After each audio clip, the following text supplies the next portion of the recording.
everyone, I am Payal De and today I'll be sharing the study on accumulating treasures of the heart. The Soka was introduced to the world on November 18, 1930, the day that our first president Tsunemura Makiguchi and his disciple Josei Toda published the work The System of Value Creating Education. Soka means value creation. It is the path by which all people can attain happiness, absolute happiness that cannot be destroyed by anything. Shijo Kingo was a leading figure among Nichiren Daishonin followers. Out of his sincere wish to guide his feudal lord Emma to happiness, Shijo Kingo tried to convert him to Daishonin's teaching but ended up alienating him.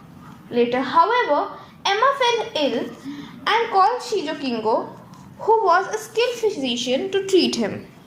Shijo Kingo reported this to Daishonin, who responded with a letter titled The Three Kinds of Treasure. In this letter, the Daishonin gives Shijo Kingo detailed advice on how to conduct himself, such as not allowing him quick temper to get the better of him. The three kinds of treasure are treasure of storehouse, treasure of body, and treasure of heart.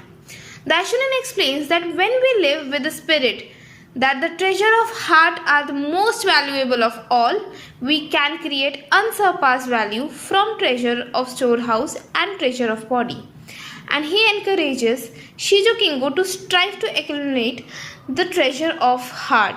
Shijo Kingo continued to face various hardships, but by recognizing that the treasure of heart are the most valuable of all, he lived with integrity, steadfastly, making faith his foundation and learning to master his emotion. In the end, he was able to turn his fortunes around dramatically and was granted additional land holdings. So what is treasure of heart?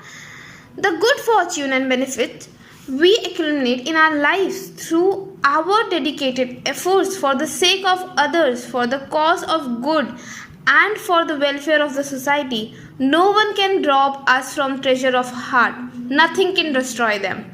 But the treasure of storehouse and treasure of body, both can deprive us. The only treasure which is capable of bringing us absolute happiness is treasure of heart.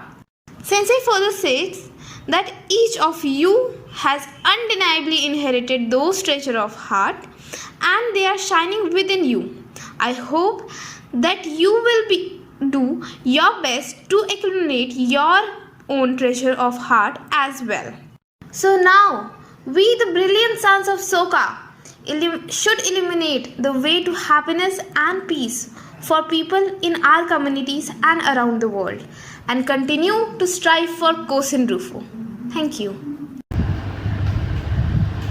Good morning everyone, I am Vishali and I would like to share a study on prolonging one's lifespan from July BC 2021. In the letter that we are studying this time was composed at Mount Minobu in 1279, and the Daishonin, then 58 years of age, in that letter encourages the lay nun Toki, who for some time had been troubled by ill health. We practice faith in the mystic law so that we can lead long and healthy lives. Sensei recalls second Soka Gakkai President Josei Toda's historic anti-nuclear declaration. I quote, "We the citizens of the world have an inviolable right to live." I unquote. President Toda says suffering from illness is a means by which one can eradicate one's negative karma. We must place our faith in the Gohonzon. The Daishonin says that one day of life is more valuable than all the treasures of the major world system. The main theme on prolonging one's lifespan is that the power of faith in the mystic law can transform even fixed karma. Karma means action in the form of thoughts, words, and deeds. Each action becomes a cause which manifests at some point in the future as either a positive or negative effect depending on the nature of the action. Karma, whose effects are destined to appear at a set time and in a set form is called fixed or immutable karma, and that which is not fixed is mutable or unfixed karma. In this writing, fixed karma is used specifically with reference to one's lifespan. So the Lenan Toki had long been plagued by illness. She had been a widow with a son when she married Toki Chonin, and the new life had caused so much of stress that she was ill for a long time. The Daishonin put forth the example of his own mother, who cured her illness through the power of mystic law and extended her life by 4 years. He asked her not to die an untimely death. Life itself is infinitely precious. Truly recognizing the sanctity of life is the heart of Buddhism. The eternal life, expounded in the lifespan chapter, applies to our own lives. We have a wonderful opportunity in this existence to awaken to the eternity of life taught in Buddhism, to live based on this profound truth and forge a state of indestructible happiness and help others do the same. Life is tenacious.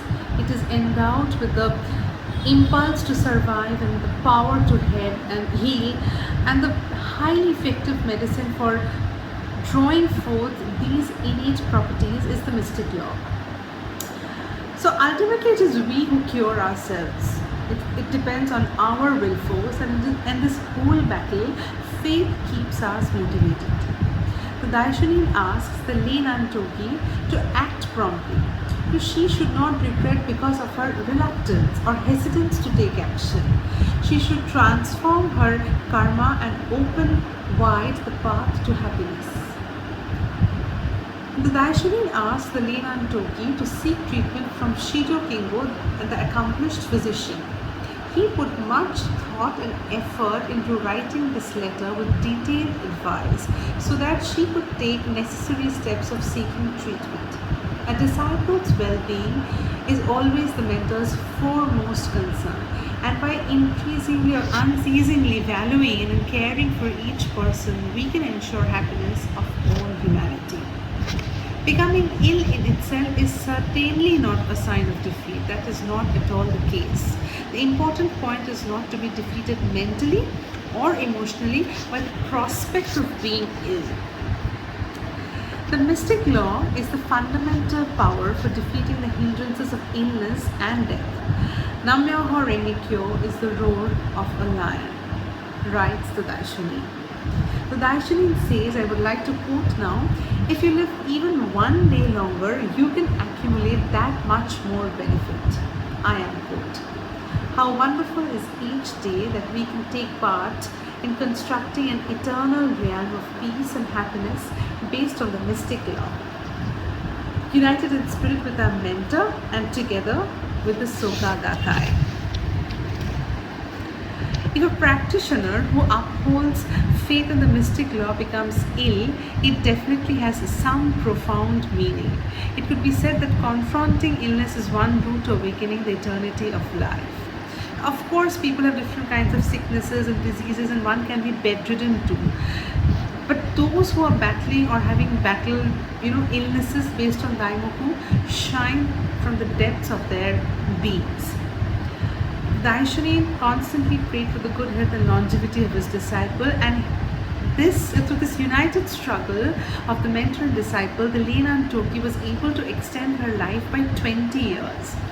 Hers was indeed a triumphant example of splendidly transforming her karma and going to live a healthy, ripe old age. It is recorded that even after Daishonin's passing, the Lenan Toki continued to practice strongly until the end of her days, visiting and seeking guidance and faith from his successor Nikko Shonin. So, Sensei urges us to make the 21st century a century of life. Let us all make it a century of good health and longevity. Thank you.